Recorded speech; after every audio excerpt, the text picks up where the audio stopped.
接下来要上场的这两位演员，清风拂山岗。那这组对决要率先上场的朋友，上一场就用一种很清新净化心灵、净化全场的表演，收获了很多，包括我们这边朋友的这个喜爱。这一次，他也会带给我们新的音乐能量。我们有请徐不弃。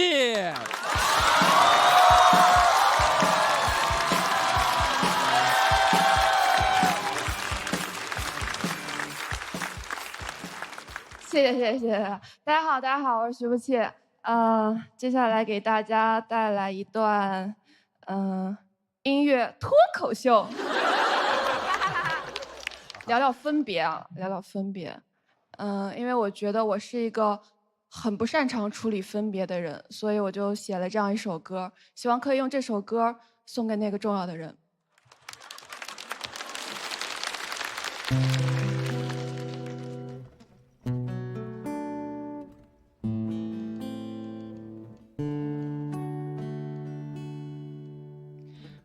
我和你的缘分就这么3年，你赶我走，好像我从没有出现。我搬出东西从你家里边，只有一个请求，你能不能成全？我亲爱的房东，你就把押金退我吧。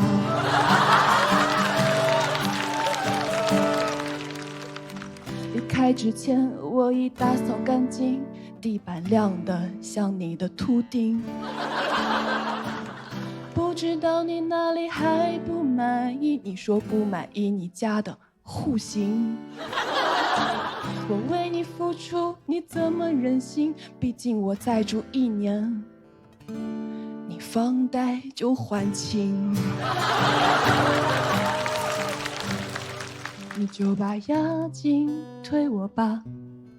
你又说我的猫抓坏了沙发，可那沙发是我买的啊，我家猫也只有路由器呀。你就把押金退我吧，你只说自己没办法。好怀念当初的我们多暧昧呀，我礼貌问价你都不敢回答，你只敢说撕，后台撕我撕你撕，暧昧的你呀。水电费我决定没有欠费，物业我也帮你补了2年，为了你我已经做到了一切，包括为你我愿意吸干所有甲醛。你就把押金退我吧，你说都不容易，我也理解啊。我熬了半年，楼上装修终于装完了，那又是谁的新家？你说是你的啊。我只能一箱一箱把回忆封箱，我走后那些蟑螂谁来喂养？我期待你别看到我狼狈的模样，也期待你别回来看到你的房子变成毛坯房。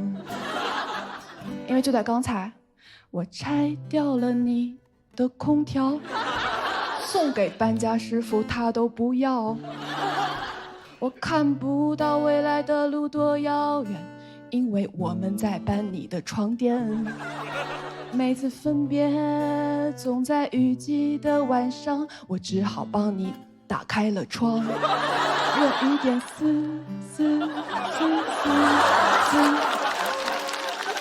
你的木板肯定会翘边，可我的蟑螂肯定能繁衍。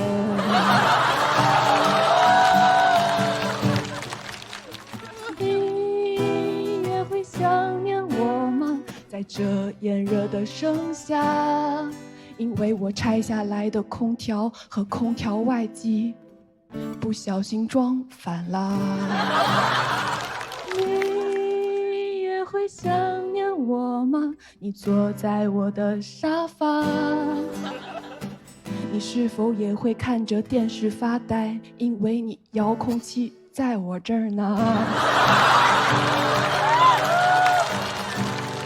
你就把押金退我吧，拆不掉的煤气灶好像在看笑话。你相信吗？你相信吗？所有仇和恨终将被放下。你听啊，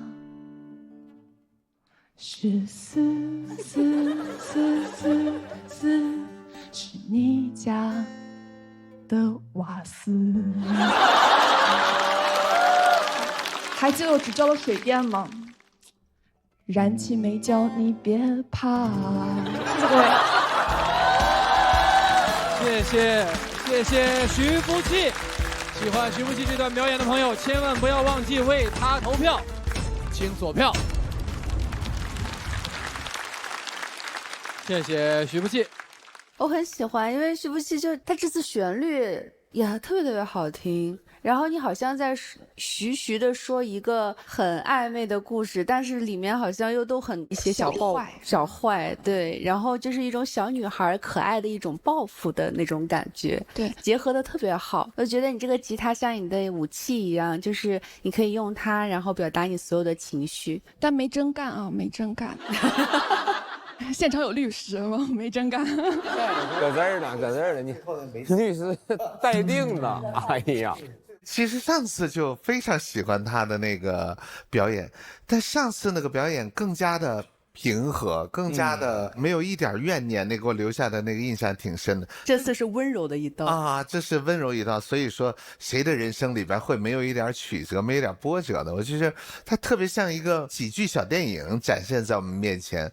那个房东虽然没出现，但几乎长什么样，他的谢顶啊，他的抠门啊，他的各种，你好像都看到了。他整个的场景，整个的人物都非常的清楚，而且用一首歌表现出来了，非常喜欢。谢谢波哥。清新，然后里面呢也确实像思纯说的淘气，就是让我感觉哈，你就特别像我的一个淘气的房客。什么房客？那你才是房东呢。就淘气的小妹妹。我也很喜欢乃文哥的兔子舞。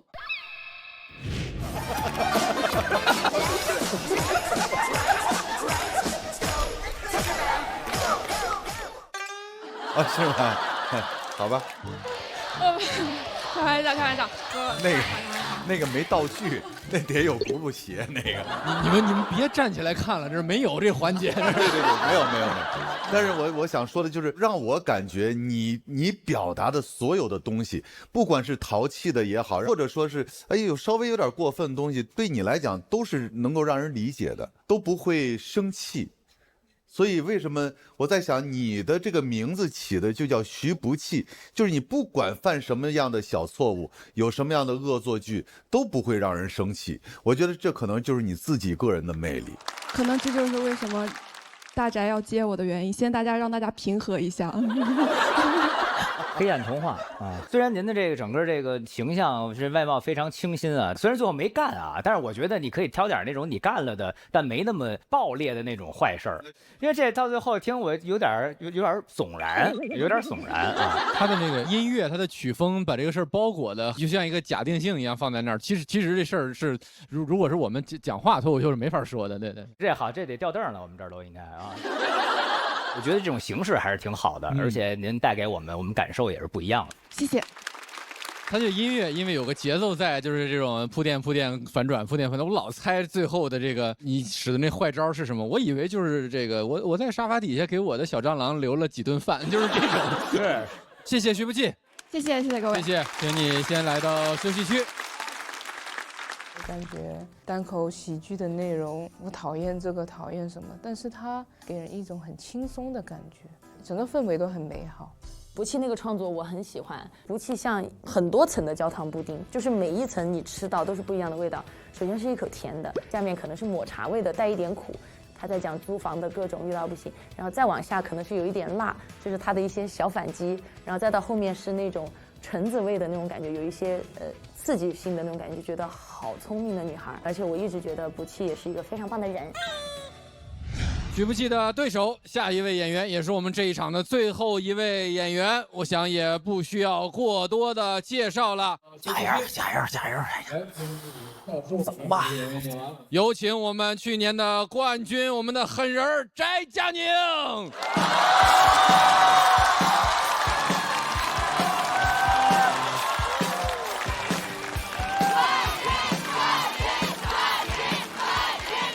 好嘞，谢谢。好嘞，不要这样了，我们再选新的冠军，好不好？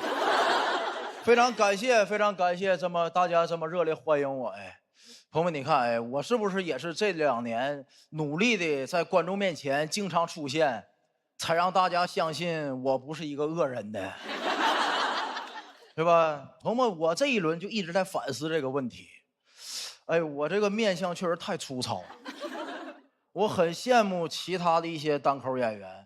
我就永远做不到他们那种能在舞台上让观众笑中带泪，展现出那种精致的破碎。为什么？没人同情你这个面相的人。我就想，我现在就搁这讲那个，我也有抑郁症。到时候呢，弹幕评论肯定是，你看，我就说骂他有用，你知道吗？可给他骂抑郁了。破防了，再来2句。没人同情你这面相人，我就说我原生家庭也不幸福，我妈老打我。观众啊，他妈能打过他？他爸咋不打呢？我收到很多那种评论，都是说我这种人看起来面相就很无情，说这样的你这种人一看你就是没吃过苦，无法共情苦难，你这辈子是不是都没哭过？我现在已经麻了。我说是，我从来没哭过，我生下来那天都没哭。我出生第1天，先剪的泪腺，后剪的脐带呀。从我妈肚里钻出来，我就抹着把脸，磨磨唧唧10个月，这给我憋着呀。真的，朋友们，我甚至收到过那种善意的私信，都夹杂着一丝戾气。他说：“翟叔叔，不要看那些不好的评价。”原话：“翟叔叔，不要看那些不好的评价，你这种直冲天灵盖的直男味儿真的很治愈我。看了你的表演之后，我学会了勇敢，我长大也要像你一样做一个爱骂人的小女孩。”我说：“你翟叔叔是小男孩啊。”朋友们，哎，我今天来就想挑战挑战，说实话。我真的想努力改变一下，就是挑战这个播出的这个现在的状态，给我这种面相的人解释解释。啊，瞅大家这反应能看出来，这个挑战很不小啊。朋友们，说实话，说我这种面相人没经历过苦难，无法共情苦难，真的很冤枉。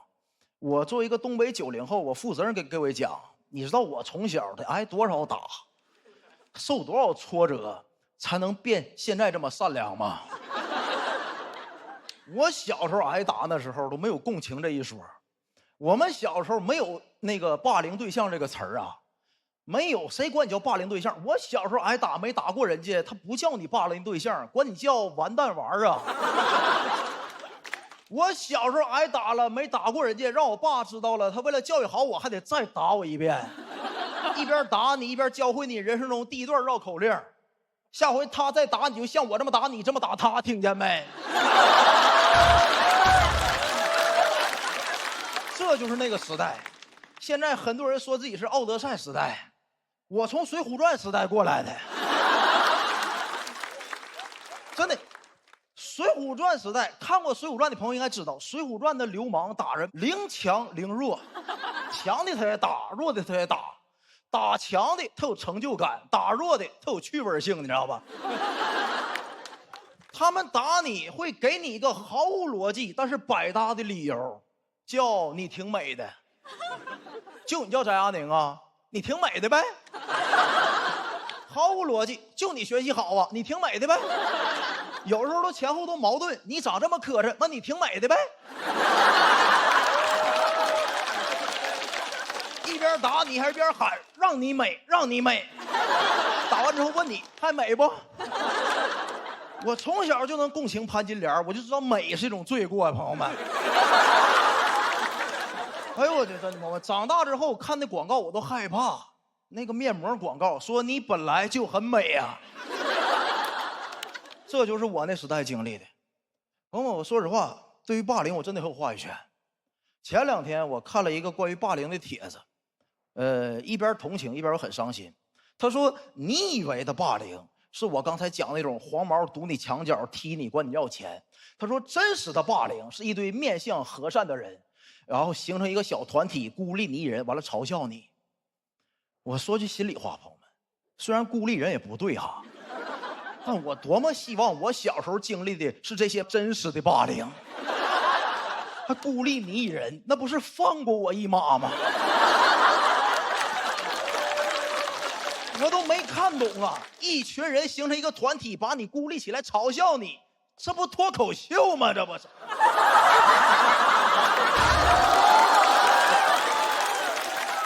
你们还笑？你们这帮霸凌的人啊！这就是我那个时代。没有人因为你挨打了同情你，但你会因为扛过挨打而有人夸你。我经常被夸，翟亚宁你真厉害，被5个人踢自己就站起来了，就这么夸你。如果这也算夸奖，我也夸了很多一轮游选手，我说你真厉害，在台上2-5分钟自己就下去了。这就是那代人情商。而且你知道最讽刺的就是挨打这个人本身，他也不因为挨打而感到难受，他会经常也因为自己扛过去挨打很骄傲。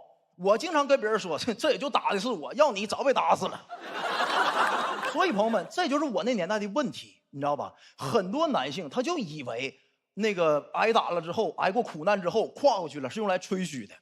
朋友们，所以我最后我挑战一把，我想说一句我心里话，我特别共情吴京老师，他是为数不多因为苦难挨骂的。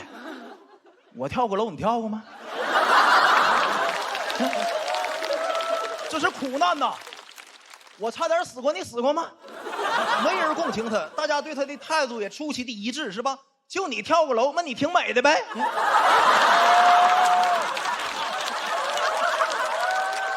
我共情他，我们只是没学会这个时代的表达方式而已。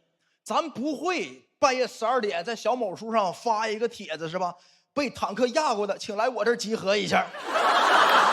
没学会呀。哎，朋友们，说实话，非常感谢各位跟我笑到现在，真的，我一点不骗各位，真诚的说，这个段子这个主题应该是我讲了3年线上写过最难的一个段子。如果你们一下不笑，这段子就是纯直冲天灵盖直男味的演讲。谢谢各位，谢谢。我真的很开心，但也不敢太开心。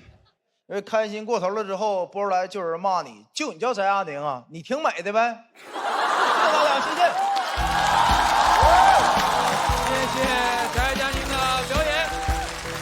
喜欢这段表演的观众朋友，不要忘记为他投票，请锁票。谢谢。真挺难哈，忐忑，是怕什么？就是怕现在这个环境下很多人不接受这个话题嘛。我本来不是讲这篇的，我本来写了一篇 AI 的段子，然后就抽冷着有一天晚上睡不着觉，我说咱得讲这个呀。完了我就写出来了，然后头一回就是今天就比赛了，昨天那个词儿可能还没改的特别好，完了可能还赶了5-6场开放麦输一词儿，真的感谢各位接受这个话题，谢谢。啊。我觉得你这个没有在说男性怎么样啊。我作为女性，我会有同样的感受。比如说，你说男性是必须是强大的，我不能哭，我经历什么东西我都要强装怎么样？那我们小时候对于女孩的教育，大多数是你要乖巧，就是我们都会有一个好像听到的一个声音是告诉你灌输给你过的，对对对，对吧？所以就是男性有，女性也有，然后但是我们长大之后才知道我们自己应该长成什么样子。其实这个话题是我想准备，就是后续我搁线下专场里头讲。我其实内心是个邪恶的人，你挺美的呗，反正。对。我觉得你还是心太重了，他太担心这件，我觉得挺好的，是一个很好很完整的作品啊。被说多了他，哎，那你上次哭是啥时候？上次哭，我真记不得了。上次哭应该是08年北京奥运会。中国男篮跟美国男篮打成那样，我当时热泪盈眶。但我觉得你挺性情的，因为上一期你是第一个晋级的嘛，然后我就总能看到你在那，就是只要有人演特好的时候，你真的就是发自内心的在欢呼。厉害！哇！后来我还刷到你发了一个说，我遇到了这个世界上最好的一批观众什么的，你给大家跪一下。对，你是一个很性情、很容易感动的人，我觉得是。但有的时候我这个面相和性情了之后，可能让人误会吧。哎，真的，我有一个困扰，我还准备拿来当前提写，我不太敢夸别人，朋友们，我夸别人就像阴阳别人。那你要不要试验一下呢？你试试。就我给各位举个例子吧。哎那个有一次我跟那个一群人一起看演出，完了各自打车回家，完了那个有一个女生就问候我说到没到呢？我说已经那个从车上下来了，她就跟我开了个玩笑，她说哎呦那就好，我担心司机跟你合影，我就回她幽默，她就回我你在阴阳谁呢？真的，我就发自内心我说幽默。哎，这个事儿好像跟面相也没有关系，你们甚至在发微信，是头像的问题。我觉得你想多了。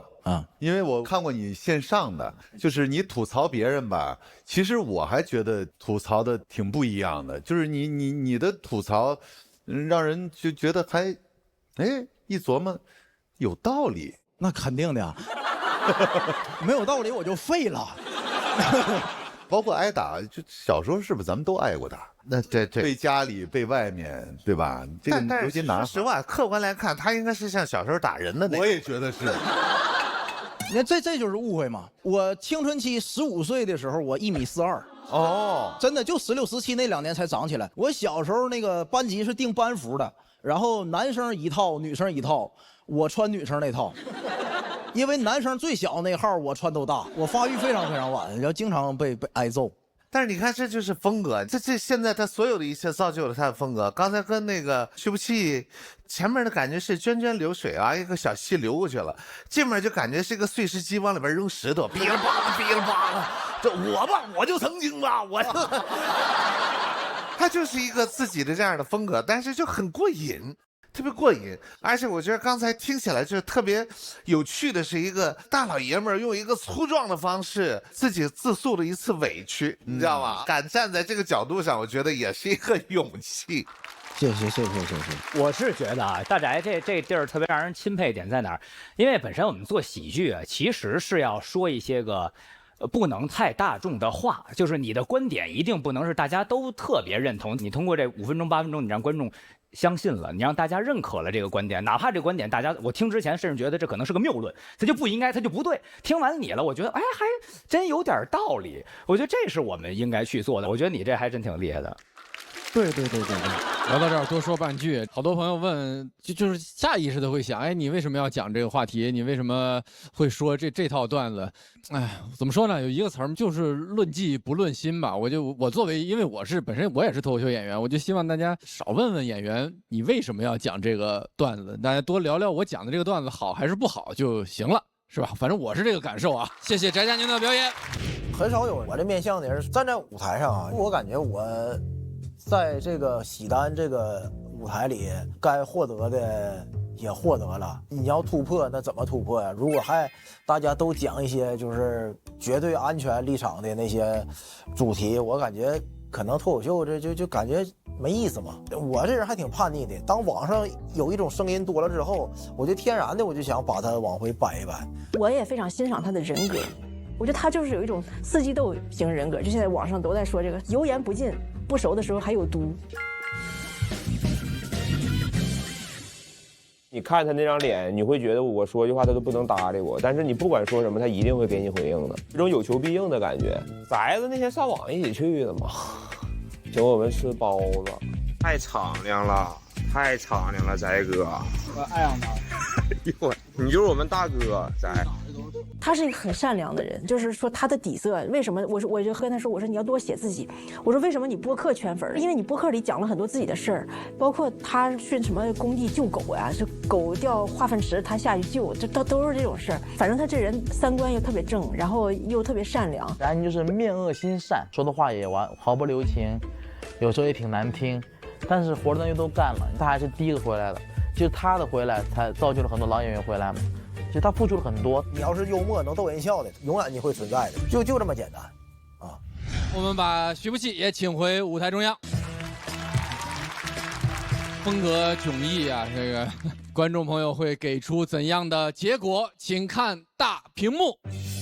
200和190，差不多吧。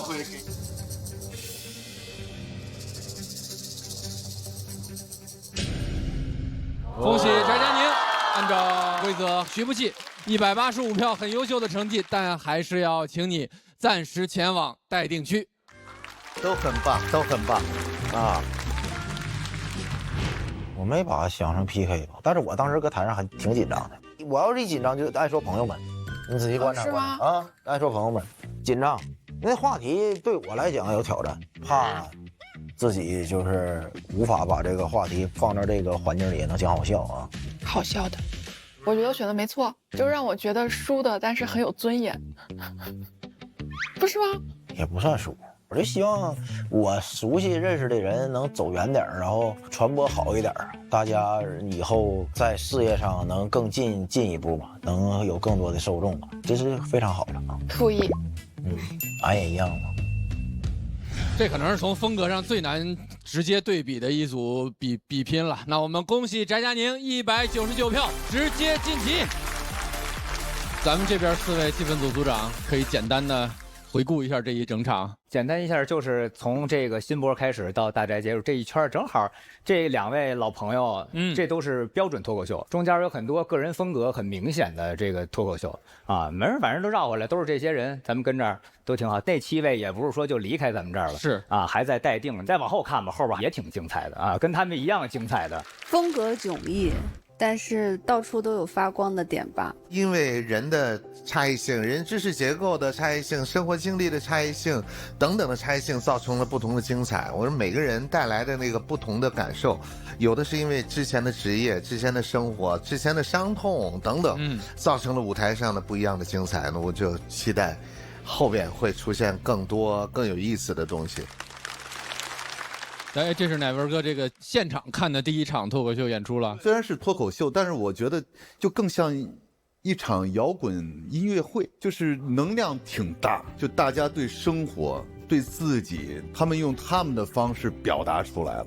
我觉得这个能量对我来讲挺冲击的，所以我一直还在反思，在思考他们就是你们说的很多段子，说的里面的一些梗，其实里面含义挺深的。还好，没结束。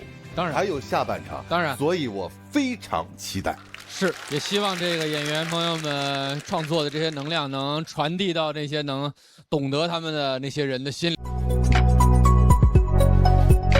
爱情。